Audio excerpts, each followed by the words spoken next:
Okay, everyone, you know that feeling, don't you? Mhm. That moment when you've set a massive goal, a career shift, a marathon, finally writing that book, and you start with this incredible, almost euphoric burst of energy.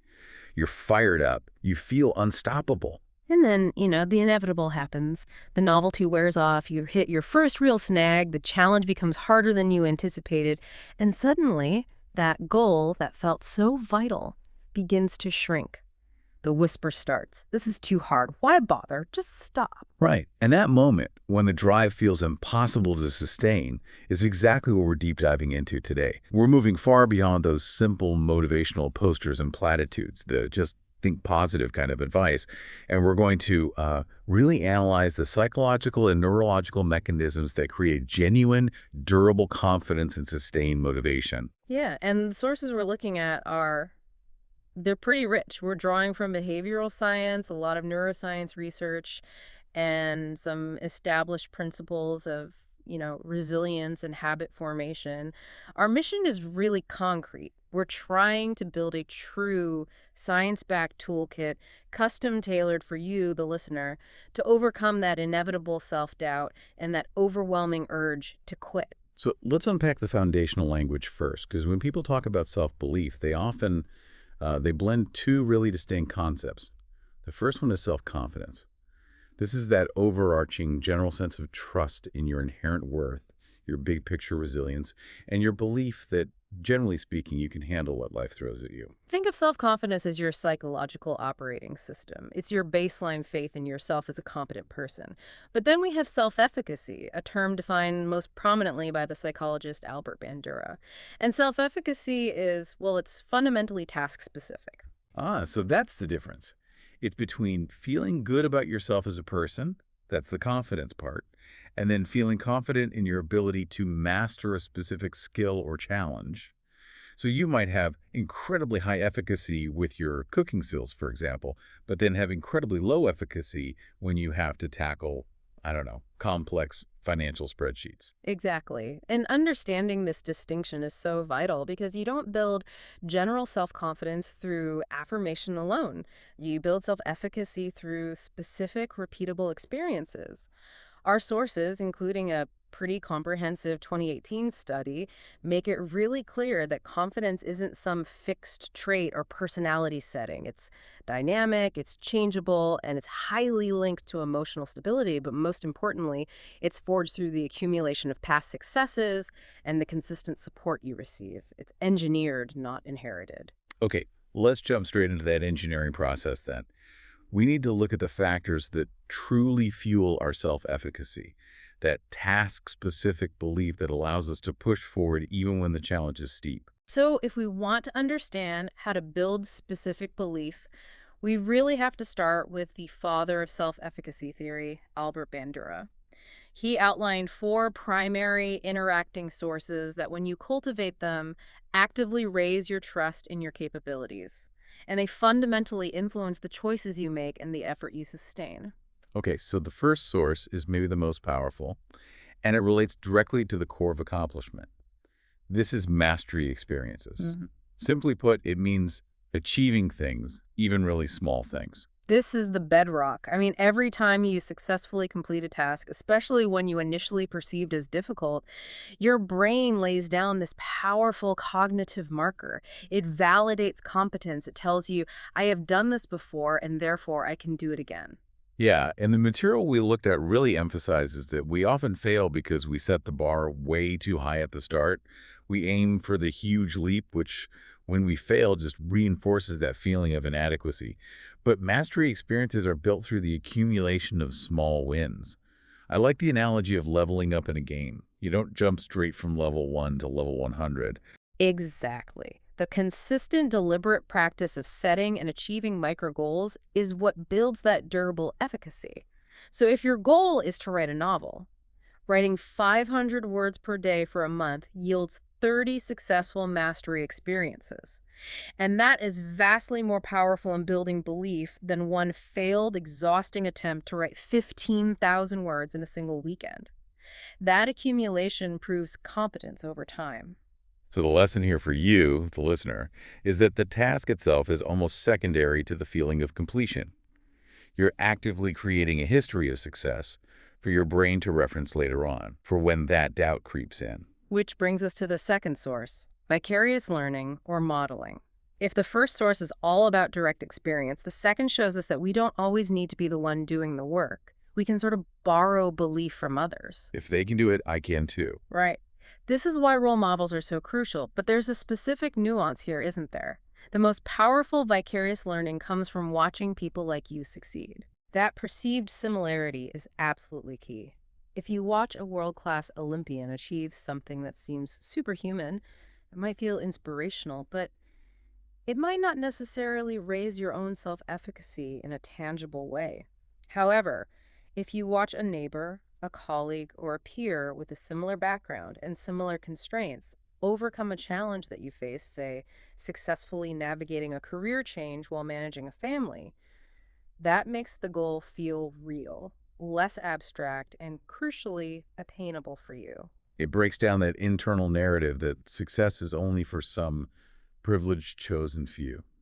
It internalizes the possibility. This strongly connects to the later strategy of, curating your social circle, surrounding yourself with people who are actively making progress on their own goals, provides that constant low-level vicarious learning. The third source is social persuasion. This is the power of genuine encouragement from others. When you are feeling shaky, a sincere, targeted belief expressed by someone you respect can be incredibly powerful in giving you the necessary fuel to restart. But this is where the quality of the encouragement matters so much more than the quantity.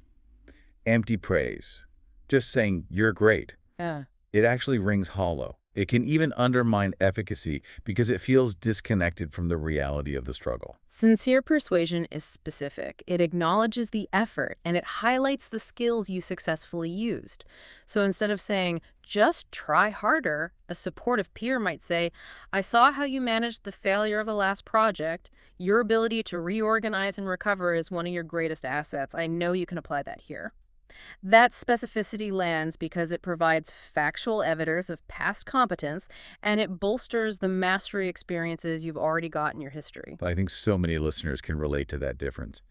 When praise feels earned and specific, it's internalized as a tool. When it's generic, you just kind of dismiss it as a pleasant distraction. Precisely. And finally, the fourth pillar centers on emotional and physiological states. Bandura noted that the way we interpret our body's signals, our emotional and physical responses to stress and challenge, profoundly affects our self-efficacy. So if you approach a public speaking event and your heart is racing, your palms are sweating, your brain can interpret those physical symptoms as, I am failing, I am panicking, I am not capable. And if you're chronically anxious, exhausted, or just physically drained, you are interpreting signals of internal distress. And that makes it incredibly difficult to marshal the belief and focus required for a challenging task. Conversely, feeling calm, energized, and grounded supports a feeling of capability. The sources on mindfulness and stress regulation clearly show that regulating your internal state, making sure you're rested and not emotionally overwhelmed, is a strategic prerequisite for confidence. So, we have the psychological framework for building belief. Yeah. But if these four pillars create our confidence structure, what's happening under the hood, chemically and structurally, when that structure starts to fail, let's trace the motivation crash right in the brain. We're moving into the realm of prediction and threat assessment. At the top of this whole system is the prefrontal cortex, PFC, which we can sort of call the brain's CEO. Right, the PFC. That's responsible for complex decision-making, planning, assessing risk, that sort of thing. I think there was a 2016 study that highlighted how the PFC is constantly taking in past success data, your emotional state, and current data to make a real-time prediction about the likelihood of success. Exactly. When confidence surges, the PFC essentially gives a thumbs up. It sends signals indicating that based on your current capabilities and the resources you have, the effort is worth the predicted reward. When doubt creeps in, the PFC calculates the cost of failure as being too high, and that thumbs up, it quickly withdraws. And what drives that expectation of reward is the reward system, which is primarily governed by dopamine. We should be clear, though, dopamine isn't just a simple happy chemical. It's the brain's prediction and reinforcement chemical. Yes. It acts as the engine of motivation and the glue of habit formation. Success, or even just the anticipation of success, releases dopamine, which reinforces the neural pathways that led to that positive outcome. There was a 2020 study, for example, that directly linked higher baseline dopamine levels to higher self-reported confidence.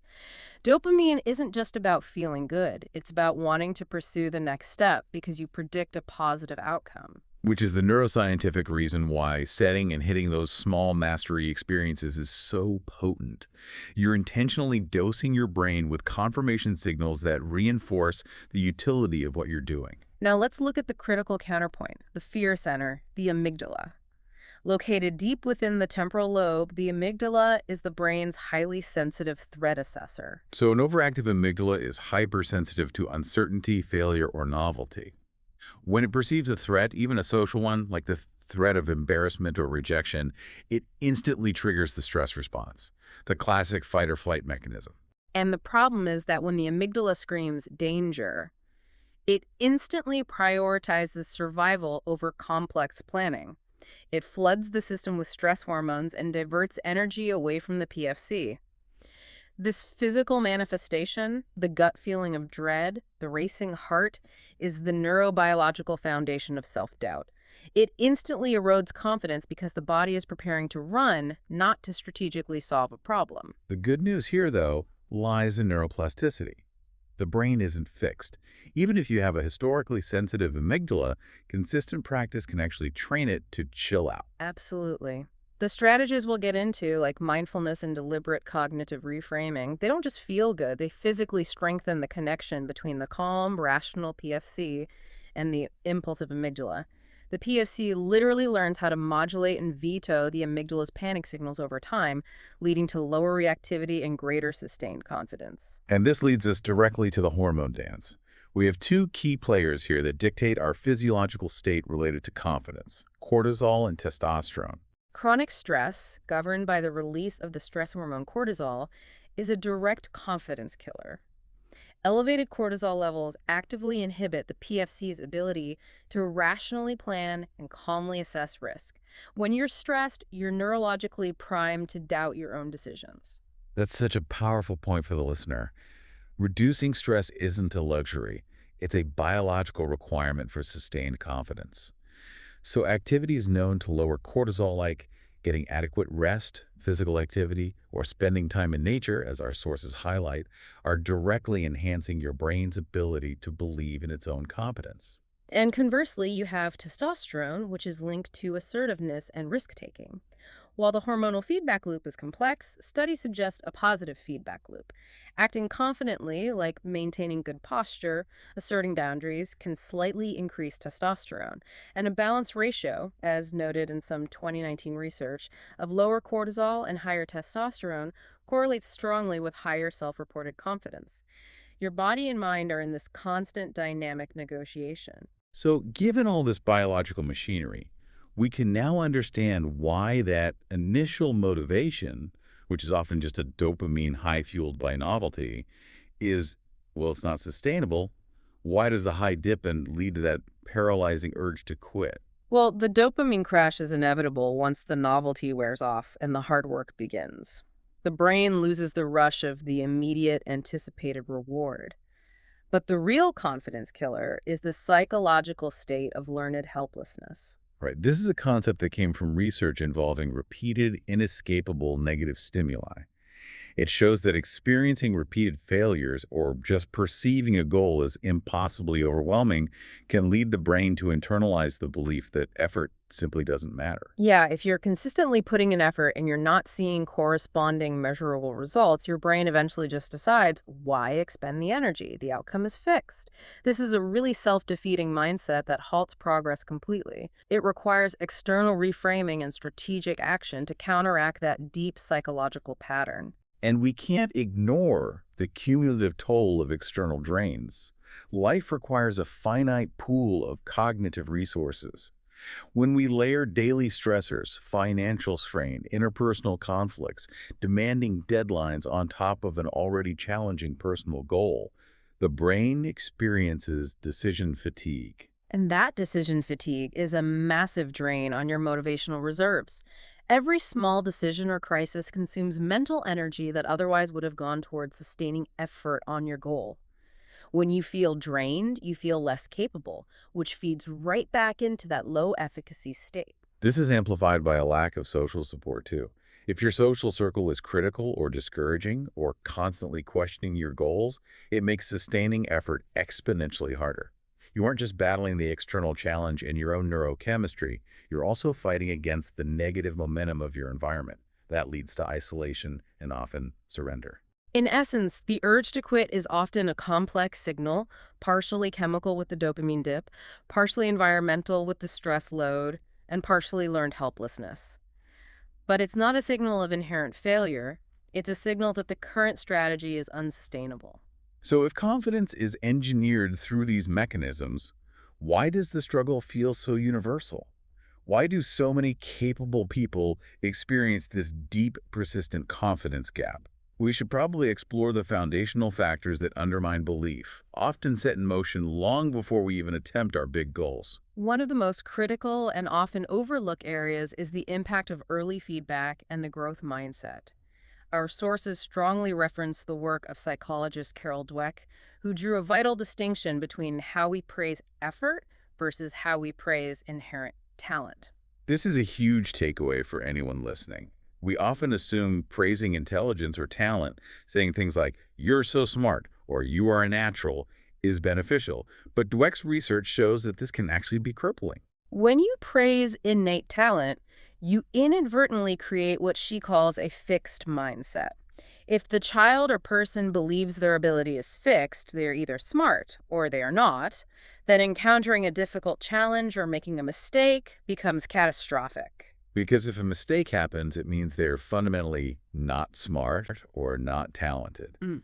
So the fear of failure becomes overwhelming, and they'll start to avoid challenging tasks just to protect that identity. This is really the root of paralysis. Conversely, praising effort, strategy, and persistence fosters a growth mindset, saying, I really admire how hard you worked on that problem, or that strategy didn't work, but what did you learn?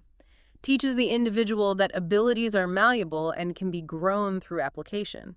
This creates a resilient framework where mistakes are seen as learning data, not as personal verdicts. And this early framework follows us into adulthood, doesn't it? It feeds our inner critic. That internal voice, which often sounds exactly like that early critical feedback, becomes the single biggest barrier to sustained confidence when we are adults. It gets louder precisely when we're attempting something hard. This internal battle is powerfully augmented by traits like perfectionism. We often laud perfectionism as a virtue of high achievement, but studies, including a 2021 analysis, consistently link perfectionism to lower self-confidence. Why does striving to be flawless backfire so consistently? Because perfectionism sets an impossibly high standard. It prevents the individual from ever achieving that crucial boost from completion and mastery. If the work is never good enough to be considered finished, the feedback loop of success is never triggered. The fear of making a mistake becomes so crippling that it leads to procrastination or paralysis. They simply won't start because they know they can't achieve the impossible standard they've set for themselves. And this ties right into imposter syndrome, which is that feeling of being a fraud despite having concrete, undeniable evidence of achievement. This phenomenon, first identified back in 1978, shows how powerful those negative inner narratives are over objective reality. It's the ultimate example of irrational self-doubt. You can stand on a mountain of evidence that you are competent, degrees, promotions, successful projects, yet your inner voice refuses to internalize that success.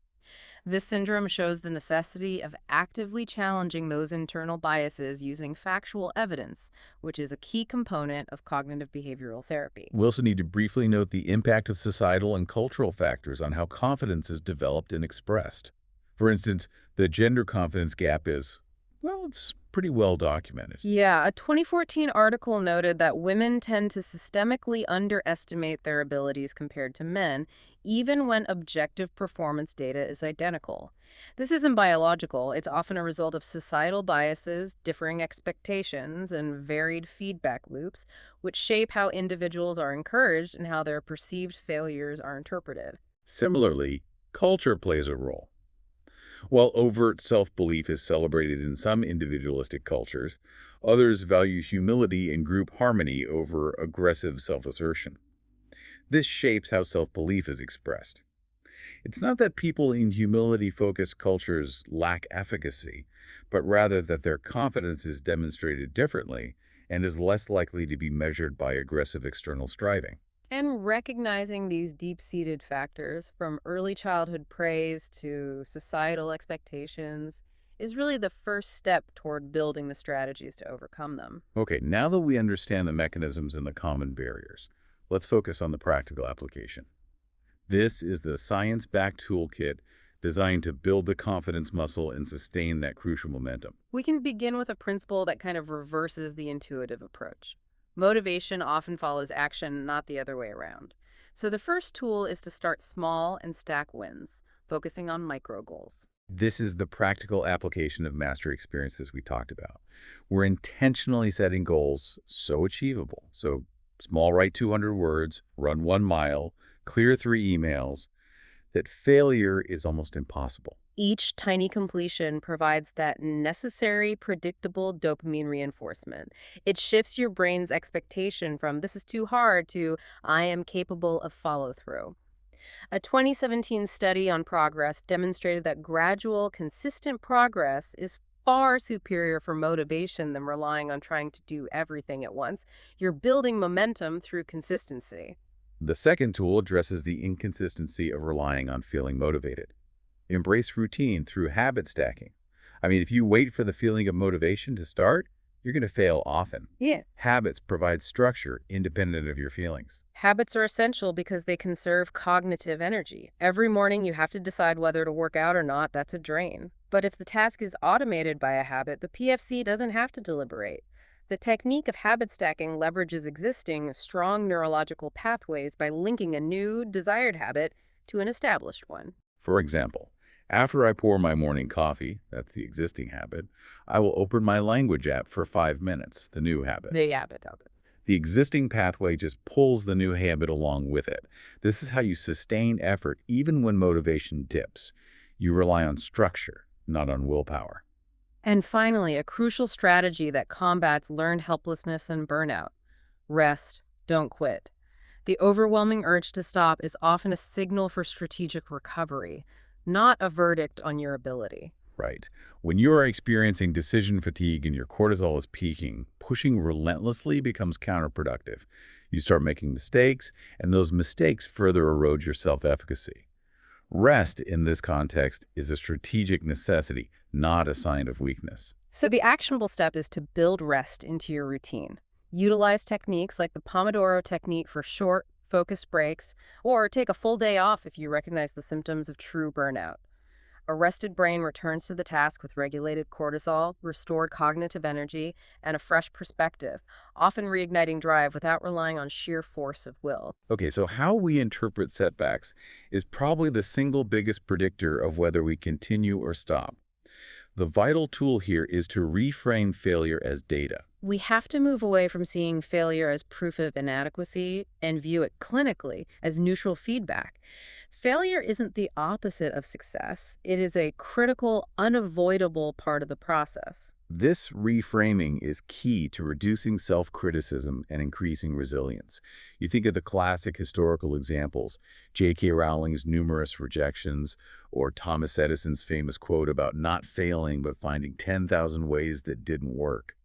These anecdotes normalize the setback, making it easier to view your own struggle as a necessary step. When you reframe, you shift the cognitive discussion from emotional self-recrimination, I'm an idiot, I should quit, to analytical problem solving. What exactly did this outcome teach me about the process? This is how you cultivate the growth mindset we were talking about earlier. So the immediate actionable step, supported by some 2022 research on reframing, is to mandate a postmortem after a setback. Write down one specific lesson you learned and one concrete step forward you can take immediately based on that lesson. This compels your brain to focus on forward motion, not backward regret. We can also bypass some of the inner chatter and influence our confidence directly through physical and mental practices. The first is to harness your body through expansive postures, often referred to as power posing. Yeah, and while the debate continues regarding the direct, sustained hormonal impact of power posing, a 2023 meta-analysis confirms that adopting expansive postures, standing tall, taking up space, placing your hands on your hips, can significantly increase self-reported feelings of confidence. It's about embodying competence. When your body takes an open, confident stance, it sends internal feedback signals to your brain that shift your perception of self-efficacy, making you feel more capable. The actionable step is simple. Stand tall, shoulders back for 2 minutes before a challenging meeting or presentation.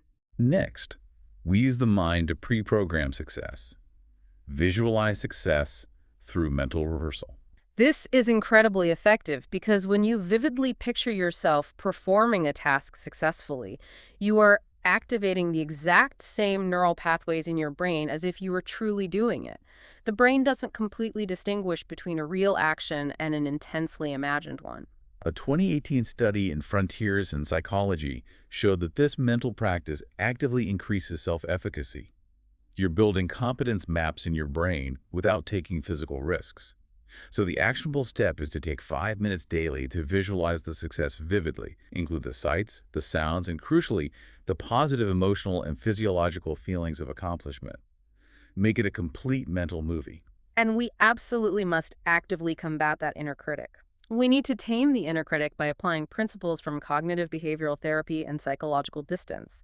You must identify negative thoughts and challenge their validity using factual evidence. A particularly effective technique, supported by research from the psychologist Ethan Kross, is third-person self-talk. So instead of internalizing a doubtful thought like, I can't finish this proposal, you use the second or third person. You've got this. Or host speaker needs to remember his key strength is structure. This simple linguistic shift creates psychological distance. It transforms your internal monologue from a self-critique into advice given by a supportive coach.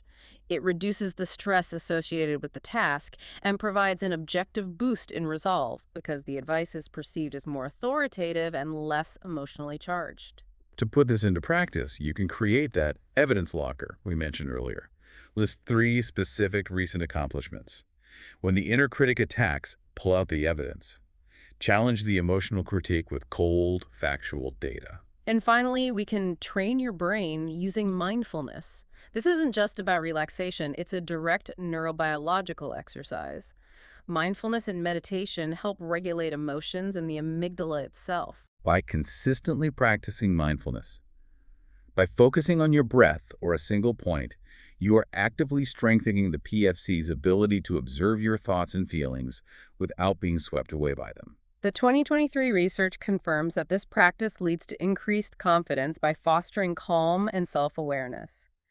When the amygdala fires, the mindful person notices the anxiety, the feeling, the racing heart, but can choose not to engage in the panic narrative.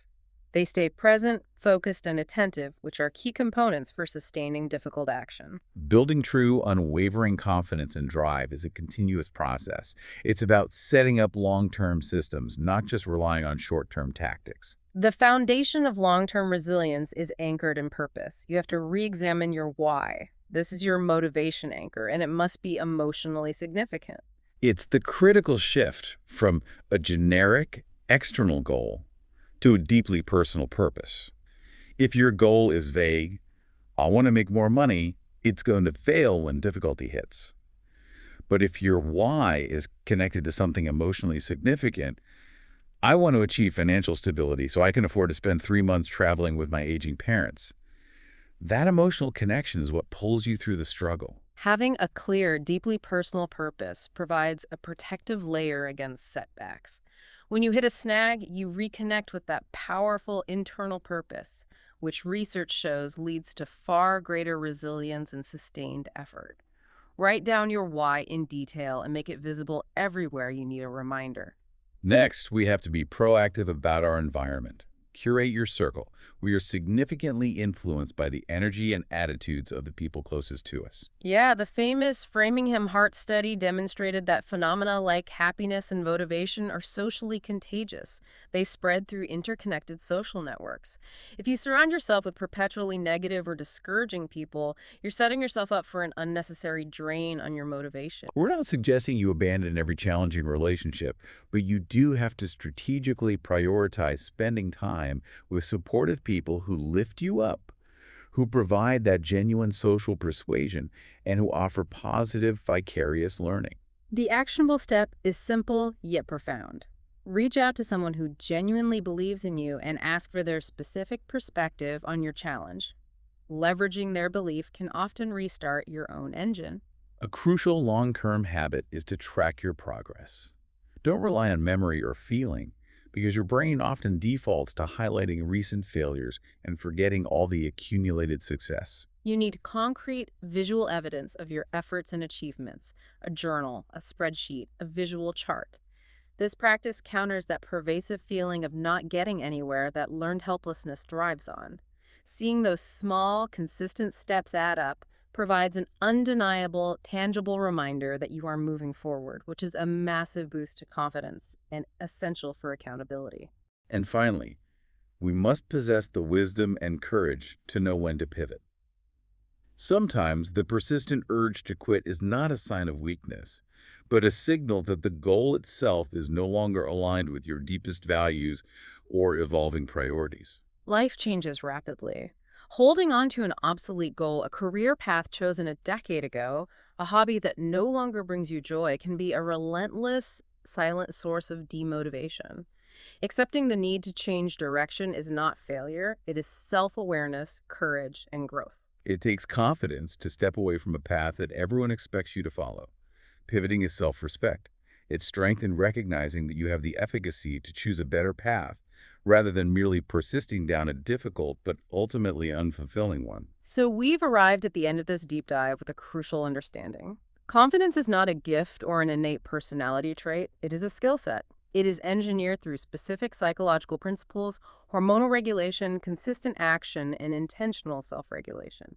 We've built a toolkit that spans the neurological regulating the amygdala, leveraging dopamine spikes, and balancing cortisol to the psychological and behavioral stacking small wins, reframing failure as data, and taming your inner critic using third-person self-talk. Remember the four pillars of efficacy: mastery, vicarious learning, social persuasion, and regulated emotional states.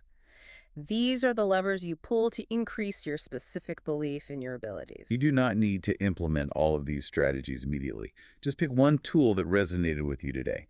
Perhaps it's setting 3 micro goals before the day ends. Or maybe it's dedicating 5 minutes to vivid mental rehearsal before your next challenging task. The key is action. The difference between you and the high achievers you admire is rarely innate talent. It is almost always consistent application of the right strategies over time and sheer persistence, buttressed by self-belief. Motivation, we now know, often follows action. You do not have to wait to feel motivated to start. So consider this. If your current trajectory of doubt is fueled by inaction, what is the single smallest action-oriented step you can take in the next hour to restart that momentum? The consistent application of these strategies will not only help you achieve your goals, but fundamentally build resilience, cultivate grit, and develop an unwavering confidence in your ability to succeed, not just today, but for every challenge ahead.